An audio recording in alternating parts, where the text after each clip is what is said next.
طب بالنسبة بقى للغة، هل هي عائق أصلا في الأول ولا لأ؟ وإيه ليفلز اللغة أو الامتحانات اللي هم بيحتاجوها؟ يعني كلمني أكتر عن ال OET والسكور بتاعه.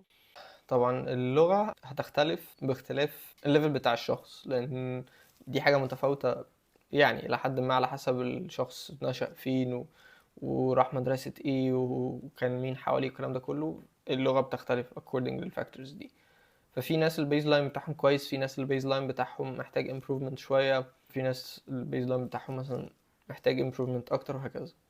طيب هل هي عائق؟ هي في الأغلب لما الواحد بيسافر بيستراجل فترة regardless البيز لاين عامل ازاي، لأنه في النهاية في الأغلب يعني أغلبنا في حتة معينة في حتة اللغة دي، فاهم ازاي؟ مم. فأغلب الناس بتستراجل، وده مش عشان الناس في الأول مش بتعرف تتكلم إنجليزي، بس عشان الناس مش بتعرف تريليت بالإنجليزي. يعني الثقافة والحاجات الكومن ثيم اللي ما بين الناس مثلا في بلد معينة، حتى يعني بغض النظر عن انجلترا ولا امريكا ولا الغرب كله، حتى لو حد سافر الخليج مثلا هتلاقي هو بيعرف يتكلم عربي واللغة almost قريبة جدا، بس مم. في حاجات common theme بناء على المكان الجغرافي اللي الشخص فيه هو مبيبقاش عارفها لأنه هو معاش في المكان ده قبل كده.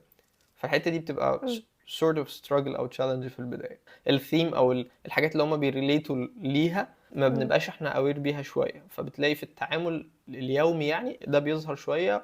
ومثلا في حاجات بتتقال طب وانا مش يعني تقصد ايه، او انا ما عرفتش اريليت ليها، فممكن امس حاجات. وزي ما قلت لك هو ده موجود ايفن في الدول اللي ممكن تكون بتتكلم عربي واللغه مش عائق كبير، بس احنا عشان مش مم. بنريليت قوي للثيم ده عشان احنا ما عشناش في المكان ده، فما بالك بقى بمكان بيتكلم لغه اجنبيه. فدي بتبقى مم. تشالنج في البدايه بالتاكيد، واي حد بيقابلها. انما دي مع الوقت بتتحسن، والشخص برضو ممكن ان هو يحسن الحته دي بالنسبه له عن طريق ان هو يسمع بقى بودكاست معينه، فيديوز. فاغلبها بودكاست بتبقى. هو طبعا لو هنتكلم عن انجلش يعني مثلا ففي بودكاست معينه بيبقى مم. فيها dialogues و conversations بتحسن الموضوع ده، وبيبقى فيها cultural بقى conversations اكتر طبعا مع شرح والكلام ده، فبالتالي الموضوع بيبقى ايه ممكن يتحسن عن طريق الحاجه دي. فده لو هنتكلم على التشالنج فاكيد اي حد بيمر بمده معينه تختلف من حد للتاني، بس في كومن ثيم. واتفقنا ان كل حد عنده بيز لاين من الانجليش المفروض ان هو يطمح لان هو يحسنه كده كده regardless. مم. يعمل ده ازاي؟ حاجتين. اولا البراكتس، لانه ممكن اكون درست انجليزي كويس وكل الكلام ده ومش عارف ايه، بعد كده ممكن اكون ستيل مش بعرف اتعامل بيه كويس لان انا مش ببراكتس بيه كتير. والبراكتس ده عن مم. طريق بقى الاكسبوجر، ان هو يتعامل مع ناس اجانب، ان هو يسافر اكتر، ان هو يعمل وات ايفر يعني اكتيفيتيز تخليه يستخدم السكيل دي او اللغه.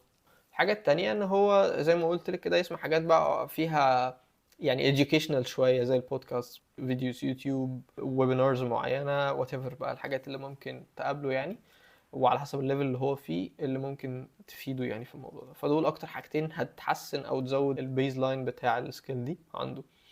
مم. بالنسبه للامتحانات هو usually عندنا او اي تي بالنسبه للدكاتره يعني، وايلتس عموما. بالنسبه لنا الاو اي تي way more suitable او مناسب اكتر لينا في الكارير بتاعنا، لانه هو بيتست انجلش بس مش اكاديميك قوي زي ايلتس. فاحنا مش محتاجين نعافر قوي في ايلتس في حاجات غالبا مش بنتطرق ليها ومش هنتطرق ليها. فا او اي تي عشان كده بيبقى منطقي اكتر بكتير يعني كامتحان. هو امتحان انجليزي زي اي امتحان لغة، فبيبقى فيه 4 سب تيستس. اول حاجة listening، بعد كده reading، بعد كده writing، بعد كده speaking، اللي هم الاربعة main skills اللي اي حد بيبقى محتاج ان هو يختبرهم علشان يقيم لغة. بس في ناس نيتيف ما بيجيبوش السكور ساعات. انت قلت لي انك انت اصلا امتحنته 3 مرات، صح؟ اه اه. بالظبط. هي دي الفكرة بقى. الامتحان هو ممكن البيز لاين انجلش بتاع حد يبقى عالي، ده مش معناه ان هو هينجح في الامتحان على طول. عشان هي دي الحته اللي كنت بكلمك عليها من شويه، حته ان انا ابقى فاهم الاستراكشر بتاع الامتحان واذاكر بناء على الاستراكشر بتاع الامتحان، ومش الكونتنت اللي هو اوكي. الانجليش، لان زي ما قلت لك في ناس عايشه في الغرب مثلا هي لغتهم ستيل مم. بيخش ممكن ما يعديش. يعني حصلت طبعا بتحصل كتير، مش حاجه ما اتسمعتش يعني. مش بقول انه هو صعب او ان هو ما حدش هيعرف يعديه ولا لا، بس بقول الناس دي ما حضرتلهوش. مش معنى ان انا بتكلم انجليزي يبقى فاهمة انا قصدك. هنجح في الامتحان على طول، لا انا محتاج احضر له ازاي عن طريق ان انا ابقى فاهم احضر له ازاي. طبعا ده يعني قصه لوحدها. بس زي ما قلنا كده سيمبلي محتاج اعرف الجزء بتاع الليسننج بيجي ازاي وكل يعني سيكشن في الليسننج مثلا هو 3 سيكشنز، والريدنج نفس الكلام، والرايتنج ايه شكل الليترز اللي بتطلب واكتبها ازاي، او ايه الاستراكشر بتاع كل لتر، واتدرب عليه اكتر. وطبعا ابقى فاهم الوقت وادرب نفسي ازاي اخلص وازاي استخدم سكيلز معينه في وقت معين. هو ده الحاجات اللي بتخليني انجح. مثلا في الليسننج انا ببقى بسمع اوديو وفي نفس الوقت بختار اجابه، فمحتاج ان انا احسن السكيل بتاعت ان انا اكتب او هايلايت وانا بسمع، وما بقاش ديستراكتد، ان مم. انا القط حاجه انا بسمعها وفي نفس الوقت اقدر عينيا تبقى بتقرا كلام واكتبه. دي سكيل، مم. دي مش انجليزي، دي سكيل. بستخدم السكيل دي عشان اسس جزء الانجليش، بس في النهايه انا محتاج اديفلوب السكيل دي عن طريق البراكتس. فزي ما قلت لك يعني هو الاو اي تي تحضيره لوحده ده حلقه لوحدها، بس دي مم. الايه البيزك يعني فيو عليه يعني، وعن ازاي ان احنا نبص له. هو اكيد في كمان يعني فيديوز او حاجه بتتكلم عنه على اليوتيوب اه او طبعا الناس تقدر طبعا. تدور عليها وتلاقيها، صح؟ بالظبط، في مثلا شانل اسمها E2 ممكن نحط اللينك بتاعتها، مفيدة جدا في الموضوع ده، بتشرح يعني ايه او اي تي، وكل سب تيست عبارة عن ايه، والتكنيكال بقى ستاف اللي احنا كنا بنتكلم فيها، وازاي الابروتش ان انا اولا انا براكتس، ثم بعد كده ايه الابروتش بتاع حل الاسئلة في الامتحان. طب نرجع بقى لعيوب السفر. مم. ايه الحاجات اللي انت دلوقتي بقالك فتره، يعني قد ايه مسافر من هنا؟ سنة تقريبا. مم. من ايه بقى الحاجات اللي شهر قابلتك بقى مارس في السنه اللي دي؟ فات. او احكي لي اكتر عن الغربه بقى، يعني زي ما بيقولوا عنها ولا ايه؟ طيب في حاجات كومن، مم. يعني مشاكل هتقابل اي حد لو هو سافر عموما يعني، او ساب المكان اللي هو فيه وراح اي مكان. وزي ما قلنا في حاجات خاصة يعني بايه، بكل مكان على حسب هو فين يعني. فمن الحاجات الكومن اللي هتقابل اي حد في اي مكان هو بره البيئة اللي هو اتربى فيها وعاش فيها، اولا ان هو يبقى بعيد عن اهله واصحابه. ودي حاجة اكيد صعبة على الكل، بس صعوبتها بتختلف من حد للتاني، وهو بيعرف يتأقلم معاها ولا لا، او ايه الاكشنز اللي ممكن يكون يعني بيعرف ياخدها علشان يتعود على الموضوع ده، او يتعامل معاه بصورة ايه ما تأثرش عليه بطريقة يعني مش لذيذة.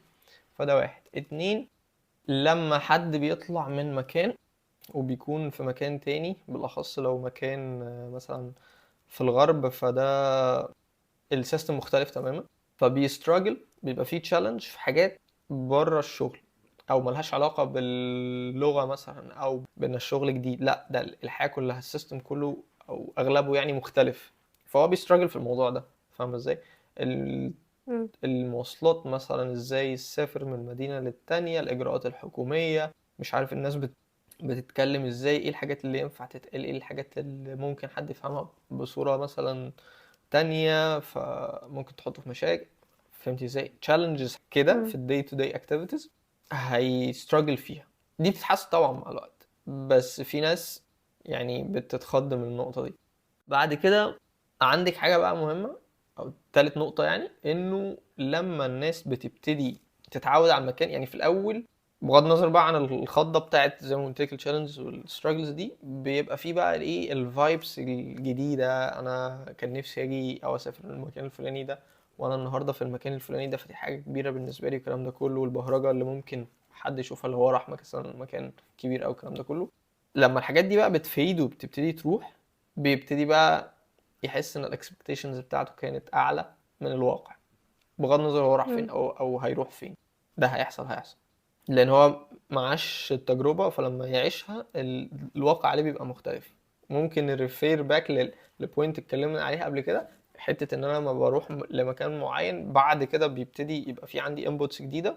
مم. الانبوتس دي انا ممكن اخش في الفيكتيم منتاليتي وابتدي افكر ايه ده، لا انا ما كنتش مصور الوضع كده، طب انا مش عارف ايه، طب انا ما حدش قال لي ده كله، وابتدي ابليم بقى اللي حواليا، او احط بقى ايه، اعلق المشاكل اللي انا حاسس بيها على الاسباب اللي حواليا. ودي مشكله كبيره الصراحه، وبتاخد فتره مم. اطول. هي اكشلي مش بتظهر في الاول، دي بتظهر بعد فتره، وممكن تاخد اتجاهات مختلفه كتير وتاثر علينا كتير. الحاجة الرابعة من وجهة نظري يعني، أو الأخيرة يعني، اللي هي generally بتقابل أي حد، إنه باختلاف البيئة بيبتدي ينشئ challenges ما كانتش موجودة في البيئة بتاعته.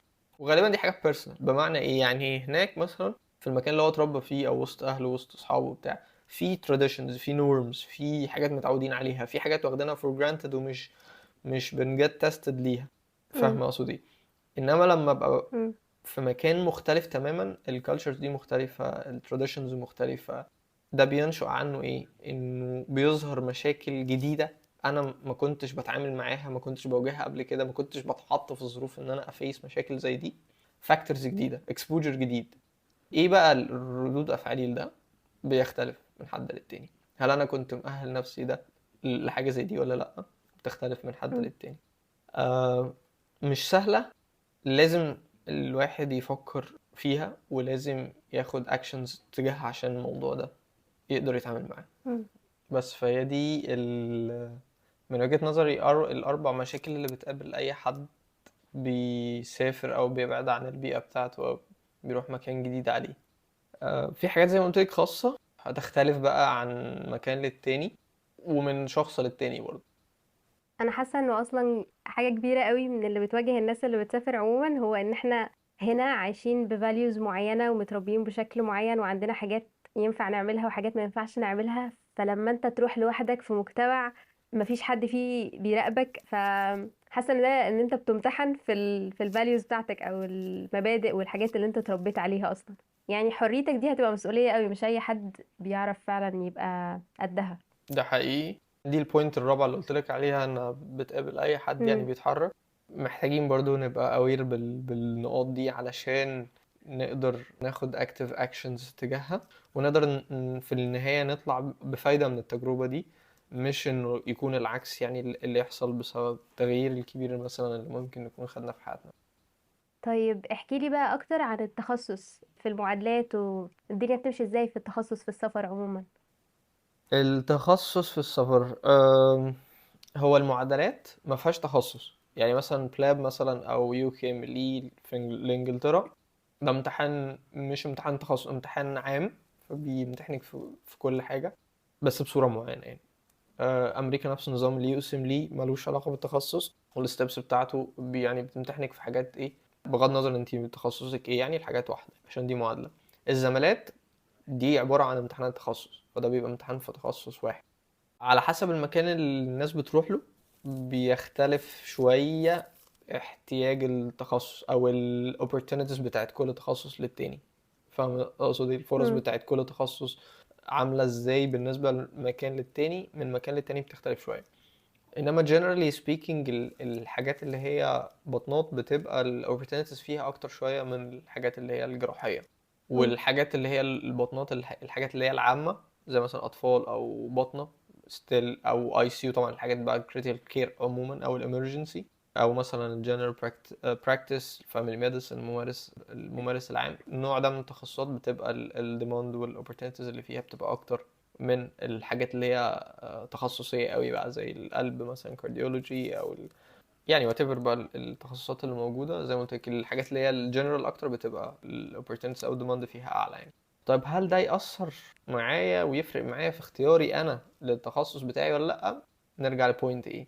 هل انا بالنسبة لي السفر regardless تخصص دي priority عشان واحد اتنين وتلاتة، ولا هل انا بالنسبة لي لا، انا شايف ان التخصص بالنسبة لي اهم، وانا البراكتس ده او النوع ده من التخصص يعني مثلا جراحات انا شايف نفسي ان انا مش هشتغل بطنات مثلا يعني، فانا مش هقدر اضحي بده عشان بس اسافر. انا مش بقول ان اللي واخد جراحات مش عارف يسافر، او انا بس بقول انه الاوبورتونيتيز اقل او الكومبيتيشن فرصته اعلى اصعب، شويه اه.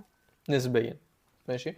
انما في النهايه اي حد ممكن يعمل اي حاجه relatively مم. يعني provided ان هو حط درس الموضوع صح وبلان صح، وبعد كده حط بقى الاكشنز وبقى عنده ديسيبلين او التزام. بالتزام بالظبط كفايه ان هو يفضل يعمل الاكشنز دي لمده طويله من الزمن لحد ما يوصل اللي امم. هو بيدور عليه. يعني فور اكزامبل انا كان بالنسبه لي عمري ما كنت متخيل ان انا هبقى طبيب اطفال يعني. كانت من امم. التخصصات اللي عمري ما هفكر فيها يعني. بس زي ما قلت لك عشان انا تحديدا ما كنتش obsessed بالتخصص قد ما كنت obsessed بكل حاجة تاني. انا شايف نفسي ازاي، امم. عايز اعيش ازاي، عايز اعمل ايه في حياتي بره الطب، الحاجات دي كلها فبناء عليه ده كان البرايورتي بتاعي، ما كانش التخصص. مم. مش بقول ان انا ندمان على التخصص ولا بقول ان انا مش مبسوط بيه والكلام ده، لا انا بقول بس انه ده كان الانسب بالنسبه لي ومشيت في الطريق ده. وسو فار حاسس ان انا يعني لو رجع بيا الوقت هعمل ده 100 مره. مم. فهمتي ازاي؟ بس هو كلامك ده بيجاوب على تساؤل كان جوايا اصلا من الاول، اللي هو نيابة كارديو ثوراسيك حاجة جراحية بعد كده خلاص اطفال، فاللي هو ده يعني كلامك هو بالظبط جاوب على التساؤل اللي كان في دماغي اصلا يعني. عشان حقيقي الديسيجن ميكنج ما كانش مبني على نوع الحاجة اللي انا بعملها. مم. طبعا كانت considered، يعني مش بقول ان دي حاجة مش مهمة، انا بس بقول ان ده انا، وده ازاي انا كنت بفكر في الموضوع. مم. بس كان الموضوع ليه ابعاد تانية، والابعاد التانية دي كانت بالنسبة لي اولى من نوع التخصص او انا هعمل ايه فيه او الكلام ده كله. يعني عشان كده بقول لك دراسة الاوبشنز اللي حواليا يعني اهمية كبرى. مم. طيب انت حققت ده يعني، ودي ستيل يعني الستبس اللي حققتها دي ما شاء الله اللهم بارك، يعني حاجات حلوة جدا في سن يعتبر مش كبير قوي. ايه اللي ساعدك بقى تحقق ده بسرعة او في اقل وقت؟ أم، اولا ان انا كنت يعني عنيد شويه في الحاجات اللي انا عايز اعملها او في الحاجات اللي انا بدور عليها. يعني مثلا انا فاكر اول امتحان او اي تي دخلته كان قبل امتحان اند راوند الجراحه بثلاث ايام. مم. فقبل الامتحانين دول مثلا بشهرين انا كنت قدامي حاجه من اتنين: يا اما اقرر ان انا اخش امتحان الاو اي تي فبالتالي احجز وابتدي مذاكره ليه، وده كان اول مره ادخل اي تي، فدي اول مره اتعرض له، اول مره بذاكر، مم. فاكيد هبقى 100% بذاكر له في خلال الشهرين دول. وبعد ما ادخل الامتحان اول ما اخلص هيبقى قدامي يومين وامتحن اند راوند الجراحه اللي انا اكيد ما ذاكرت لهاش حاجه الشهر اللي فاتوا. فهل انا ممكن اعمل ده مم. ولا لا؟ طب ايه الاوبشن التاني؟ ان انا ما كنتش احجز او اي تي في الوقت ده. لو ما كنتش دخلت الاو اي تي في المره دي او ما كنتش حجزته، كان ساعتها اقرب فرصه تاني هعرف احجز وادخل الامتحان كانت هتبقى مثلا بعدها ب7 شهور ولا حاجه. فاهمه ازاي؟ في الموضوع كان هيتعطل قوي مم. لحد ما اقدر ابلاي على الامتحان ده لو ما كنتش دخلته في الوقت ده. فكنت عنيد مع نفسي في الحته دي. مم. برضه مش بقول ان ده صح ولا ده غلط ولا بقول ان حد يعمل كده او لا، بس بقول ان ده انا. يعني انا بديكي مثال عشان اشرح يعني ايه انا كنت عنيد في الحاجات اللي انا عايزها مم. او الحاجات اللي تمام انا تمام. بحاول اعملها. ده فرق معايا طبعا. كان سهل؟ ما كانش سهل. بس عارفه الصعب فيه ايه؟ مش حته انه المذاكره ولا بذاكر يعني ده وده ولا الكلام ده كله، لا كانت الاصعب في حته ان انا ايه اواجه الخوف من الخطأ. انه مم. conventionally لو بنتكلم الناس في الاغلب هتقولك لا طبعا ما تعملش كده، ايه اللي يخليك تعمل كده؟ بس انا شايف ان ده صح بالنسبه لي، فكنت عنيد مم. في اللقطه دي. قيسي عليه ده بقى مم. حاجات تانية كتير. فده بترجمته ان انا ما اخافش اخد اكشن واحط رجلي في خطوات في الحاجات اللي انا قررت ان انا عايز امشي فيها. دي حاجه. الحاجه التانية ايزوليت التصرفات بتاعتي من المشاعر اللي حواليا او من الاراء اللي حواليا. ستيل ما اقصدش ان انا ابقى وحيد وما بقاش يعني انجيجد مع الناس اللي حواليا. بالعكس انا شايف انه مفيش حد بيعمل حاجه كويسه في حياته او بينجح بدون مساهمات كبيره من ناس كتير حواليه. ده كده كده مم. في اي حاجه وفي اي وقت. بس ازاي يايزوليت زي ما قلت لك الاكشنز بتاعته من الانستيبل ايموشنز او البيرسونال اوبينيونز اللي ممكن تبقى حواليه، اللي ممكن تلمت على الشخص ده حاجات كتير. يمكن مم. ده فرق معايا موضوع زي ما قلت لك لما كنت شويه في السعوديه، فاغلب الوقت كنت لوحدي او كنت بيتبص لي ان انا مختلف. فبعد كده بقيت اوير شويه بانه استغل الموضوع ده في صالحي، ما يبقاش في ضدي، ما بقاش بفيكتمايز اللي بيحصل واشوف ان انا مم. متضايق وتعبان. لا، ابتدي اشوف انا ممكن اعمل ايه استغل الموضوع ده في صالحي، او ازاي اقلب الموضوع ده واخليه حاجه كويسه بدل ما تبقى حاجه وحشه. او لو انا مش عارف ازاي اغيره خالص اصلا، مم. بس ما بقاش انتايتلد في حته الفيكتيم منتاليتي دي.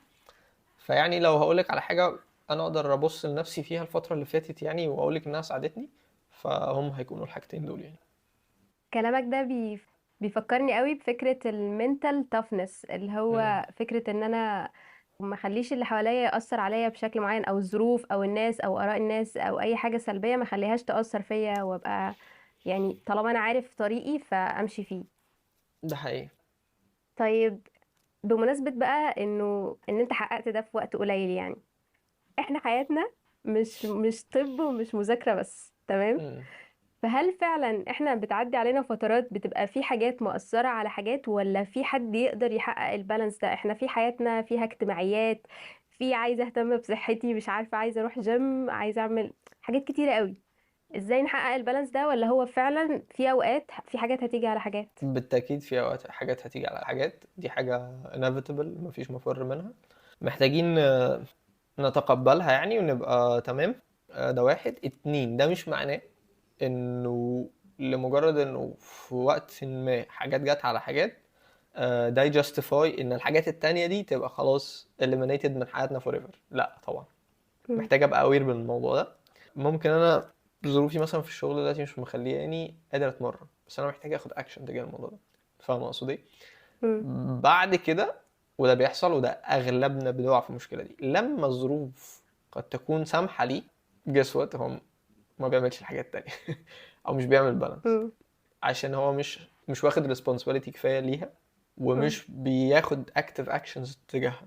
فالبالانس في حد مم. ذاته هو حاجه محتاجه مجهود يعني مفيش حد هيبقى عنده balanced life او الى حد ما balanced، يعني out of thin air كده، من الهوا، من العدم، من غير ما هو يبلانت actively ويحط مجهود علشان يكريت حاجه زي كده.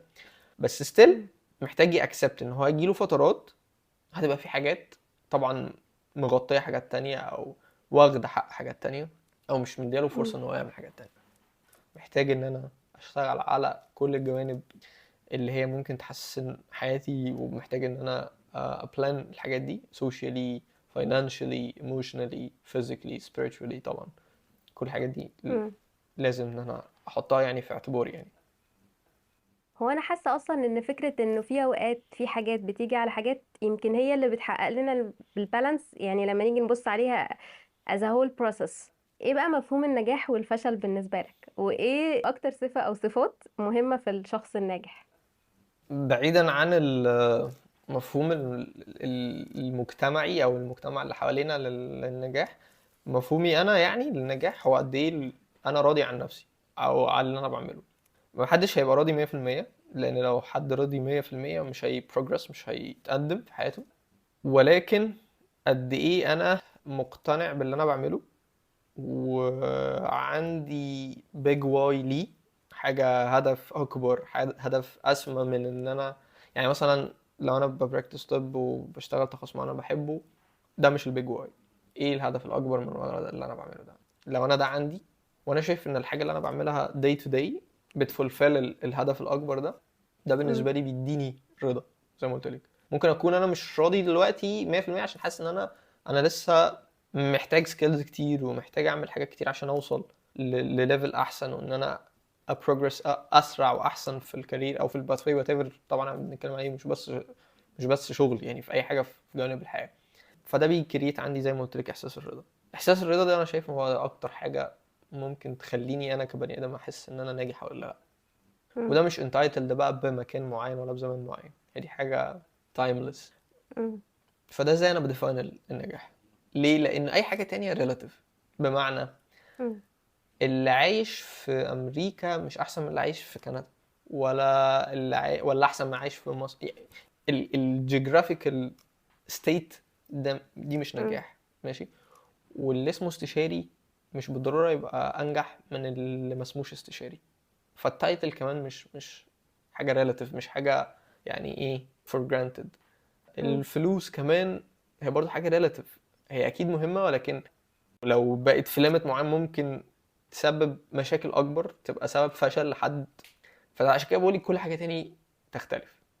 عشان كده محتاجين ما نبصش لمفهوم والديفينيشن بتاع النجاح according للصفات المجتمعيه اللي احنا عايشين فيها، لان خلي بالك ده مم. بيحدد حاجات كتير قوي في حياتنا، وبيأثر على حاجات كتير بنعملها في حياتنا يعني. طيب، ايه مم. الصفات اللي انا شايف انها لازم تبقى موجوده علشان تخلي الشخص ده ناجح او تقربه من النجاح او تخليه في الطريق ده؟ واحد زي ما قلنا ان هو يبقى عنده ديسيبلين، يعني الشخص مم. ده يقدر يلتزم باكشنز معينه لمده زمنيه معينه، وغالبا المده دي مش بنتكلم في شهر ولا اتنين ولا حتى في سنه، على سكيل سنين. الكاركتر تريت دي يعني هي غالبا عارفه اللي هو الكورنر ستون في ايه، في انه حد يقدر يتحرك من بوينت A لبوينت B. من غيرها ممكن نقول احلى كلام في الدنيا، محدش هيتحرك ومحدش هيعمل حاجه ومحدش هيبروجريس بطريقه معينه. فاهم اقصد ايه؟ يعني عشان تخشي طب مثلا انت قعدتي قد ايه بتذاكري ثانوي عام، ده ديسبلين. عشان تخلصي مثلا طب قعدتي قد ايه بتذاكري مش عارف ايه. عشان تمتحني امتحان معين قعدتي قد ايه تعملي ايه. فاهم ازاي؟ عشان واحد يبقى شاطر في سكيل معينه مثلا في الطب قعد قد ايه يبراكتس ليها. ده ديسبلين، التزام، ان هو يعمل الحاجه اوفر اند اوفر لمده اكستندد من الوقت. وطبعا في الوقت اللي احنا فيه الكاركتر تريت دي اصعب واصعب بسبب الديستراكشنز، بسبب النويز اللي حوالينا عموما، بسبب كل حاجه. فكل مدى الموضوع ده بيبقى اصعب مش اسهل. بس انا شايف ان دي كورنر ستون عموما. الحاجه التانية ان هو مبقاش الخوف من الفشل بيوقفه عن ان هو ياخد الاكشنز دي. عشان بني ادم يحقق اي حاجه في الاول محتاج يبقى عنده الشجاعه انه ياخد الخطوه. ودي معناها انه ما يخليش الخوف يمنعه من ان هو ياخد الخطوه، لانه كلنا هنخاف وكل خطوه جديده هناخدها هيقابلنا خوف. فالمشاعر الايموشنز هنا كده كده موجوده inevitable، هتواجهنا وهتواجه اي حد. بس انا بتعامل معاها ازاي او بخليها تاثر على البيهيفير بتاعي ازاي، ده اللي يختلف من حد للتاني. فان انا ما اخليش المشاعر دي توقفني عن ان انا اخد الخطوه، هو ده اللي اقصده. ده هيخليني اقدر ابتدي الطريق او ابتدي خطوه. الديسيبلين بقى والالتزام هو اللي هيخليني اكمل في الطريق لحد ما يحصل تغيير. دول حاجتين. الحاجه الثالثه ايمان، ان انا ابقى عندي ايمان بنفسي. يعني مفيش جدال في الموضوع ده. ما هو مفيش حد هيحس ان انت ممكن تعمل حاجه اكتر منك او قدك. لو الشخص مستني حد يجي يقول له انت هتعرف تعمل كذا، يبقى ده ايوه اكيد طبعا. محتاج يراجع حاجات كتير. مش بقول ان احنا مش محتاجين سبورت، سواء يعني practical بقى في حاجات سكيلز معينة او خطوات او معرفة، او حتى emotional، اكيد كلنا محتاجين ده.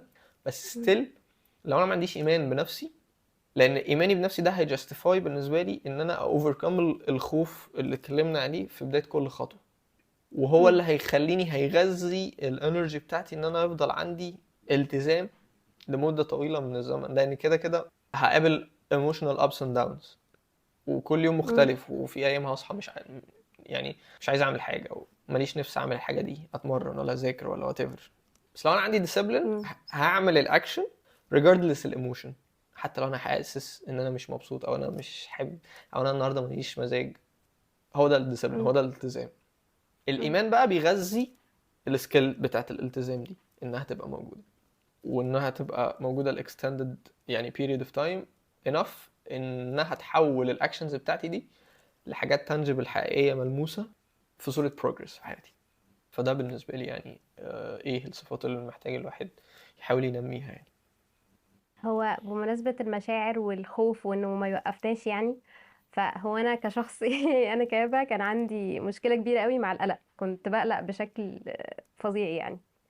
وده خلاني اللي هو انا عمالة اشتغل على الموضوع لدرجة ان انا ادركت ان انا فجأة انا مش عايزة ابقى بقلق، انا مش عايزة ابقى بخاف اصلا.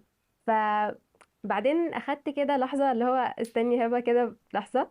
احنا اصلا ربنا خلق المشاعر دي ليه؟ هي اكيد صحية بليمت معين، بس وانس انها مش موقفاكي عن ان انت تحققي اللي انت عايزاه فخلاص يعني، فهي طبيعية اصلا كده كده. طيب لما انت اكيد مريت بحاجات في حياتك ما حققتهاش اكيد او فشلت فيها مثلا، خلينا نقول، اكيد. ايه الحاجات اللي كانت بتخليك ترجع وتكمل تاني؟ هل هي البيج واي بتاعتك زي ما انت بتقول او البيربس بتاعك اللي انت عايز تحققه، ولا ايه اللي كان بيساعدك انك كل ما تقع تقوم تاني؟ بصي هو احنا لو تخيلنا انه الديستنيشن او المكان اللي انا عايز اوصل له هو عباره عن مراحل او خطوات، الوقعات او التعثرات او الفشل اللي هو ممكن يقابلنا في الطريق ده جزء من الطريق. لو عرفنا نتصور التصور ده، البيهيفيرز بتاعتنا هتختلف. ازاي؟ يعني مثلا انت عشان يعني تطلعي دور انت محتاجه تطلعي سلالم. لو عندك 4 سلالم في النص مش موجودين، هل هتعرفي تطلعي؟ صح؟ طيب تخيلي بقى ان ال4 سلالم دول هم عبارة عن التعثر او الفشل اللي احنا ممكن نمر بيه في النص. يعني هي دي بقى الفكرة.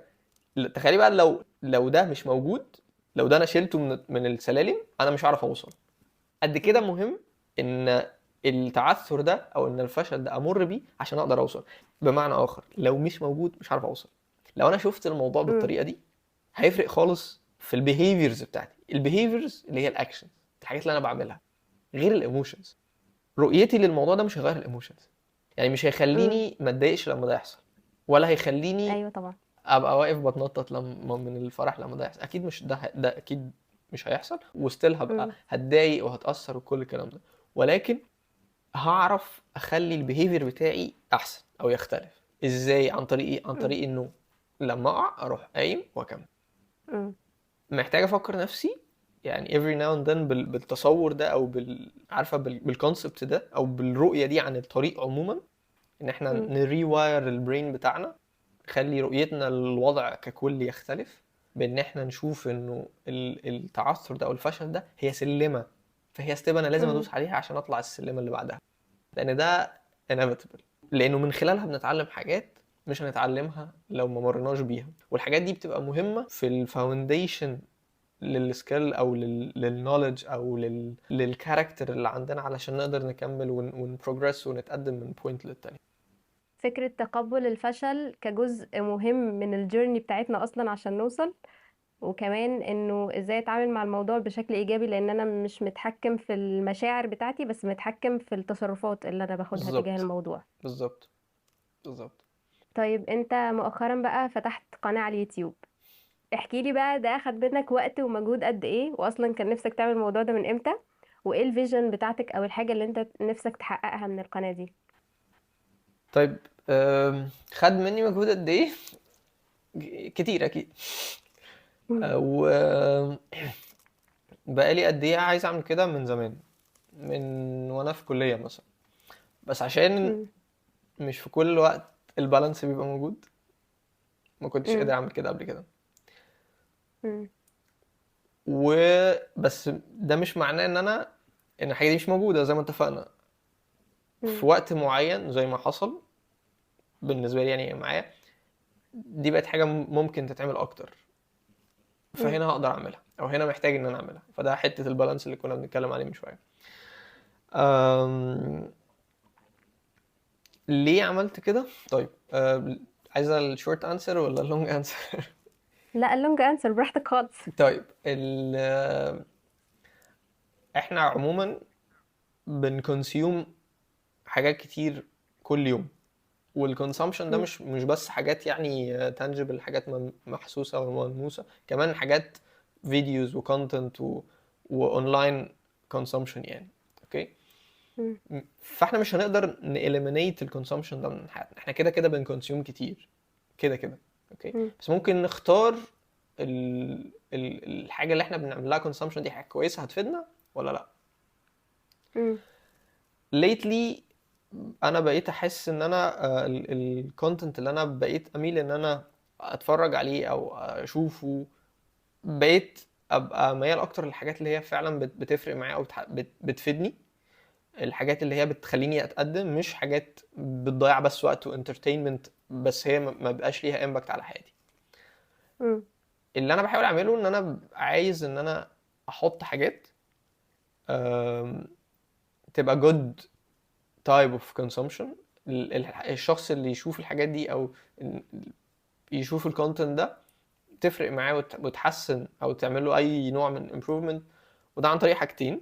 يعني انا بشير اللايف اكسبيرينس او اللايف ليسنز بتاعتي، بغض النظر يعني مم. على انهي سكيل، بس whatever الحاجات اللي انا بمر بيها. مم. ممكن حد تاني بيكون بيمر بالظروف دي او بالحاجات دي، ممكن تساعده باي صورة. الحاجة التانية ان انا lately حبيت الفيجوال ستوري تيلينج مم. عن طريق الفيديو ميكينج والكلام قدام الكاميرا وكده. فدي حاجة يعني دي كمان سكيل انا حاسس ان انا حابب ان انا انميها، عن طريق ان انا مم. اشير مع الناس اللايف lessons والاكسبيرينسز اللي بمر بيها يعني. فسيمبلي كده speaking, it is my new way of communicating with others. فده عشان اوكي. كده هو ده السبب اللي خلاني يعني اخد الخطوة دي وابقى حابب ان انا اكمل فيها، وان انا ان شاء الله ازودها يعني مع الوقت. انا عاجبني قوي فكرة ان انت ما ما عملتش ده بس عشان تفيد الناس اللي حواليك، لان انت عملت ده عشان انت عارف انه هيخليك تتعلم حاجات تانية بالظبط. في النص، انت محتاج ان انت تتعلمها. هو فده الحاجة حلو قوي. اللي انا بعملها دي او اللي انا عايز اعملها لو هي مش هتفيدني في الاول، فانا عمري ما هعرف اكمل فيها. فاهم ازاي؟ صح. فدي يعني حاجة برضو محتاجين نبقى واخدين بالنا منها، علشان ما نقعش في تراب تاني، او نحس ان احنا عايزين نعمل حاجات وبعد كده على ارض الواقع نيجي نبص مع الوقت احنا مش فاهمين احنا بنعمل ده ليه، فنبطله. فاهمة؟ مم. بس. اتعلمت بقى الايديتنج والتصوير والتريكس والسيت اب والحاجات دي كلها من اليوتيوب ولا من ايه؟ اه انا قادره بالظبط. احس باللي انت عايز تقوله او اللي انت عملته، عشان يعني عشان ابدا البودكاست ده خلاني اتعلم اوديو ايديتنج وحاجات كتيره قوي كده. فالمفروض يعني الموضوع ما كانش سهل اكيد. آه. ومع الوقت السكيلز اللي بتبقي محتاجة تتعلميها عشان تكملي في الموضوع ده وان انت وتبروجريس فيه بتزيد طبعا، وبيحتاج مم. وقت اكبر ويحتاج مجهود اعلى. بس الميزة بقى ان احنا دلوقتي اي حد ممكن عايز يتعلم اي حاجة ممكن يتعلمها، وفي الاغلب مم. كل حاجة فري يعني اونلاين، كل حاجة ممكن حرفيا لو دورت عليها. طبعا الحاجات الفري بتاخد مني وقت اكبر عشان اوصل لها، بس مم. هي موجودة. فلو حد عنده الديسيبلين، عنده الالتزام الكفاية ان هو يعمل الحاجة دي، هيعملها. ودي من المميزات بتاعت الوقت اللي احنا فيه. مم. أم... بس بالظبط. طيب في النهايه انا حابه اقول ان انا اتبسطت جدا جدا، وبجد يعني شكرا لوقتك، وشكرا ان انت كنت شخص هيلبفول وساعدتني جدا ان احنا نعمل الحلقة دي. فبجد شكرا جدا جدا، يعني انا ممتنة لده. ده شكرا ليك يا هبة، وانا حقيقي مبسوط اكتر، وان شاء الله تكون يعني حاجة كويسة الناس تقدر تستفيد بيها يعني. ان شاء الله.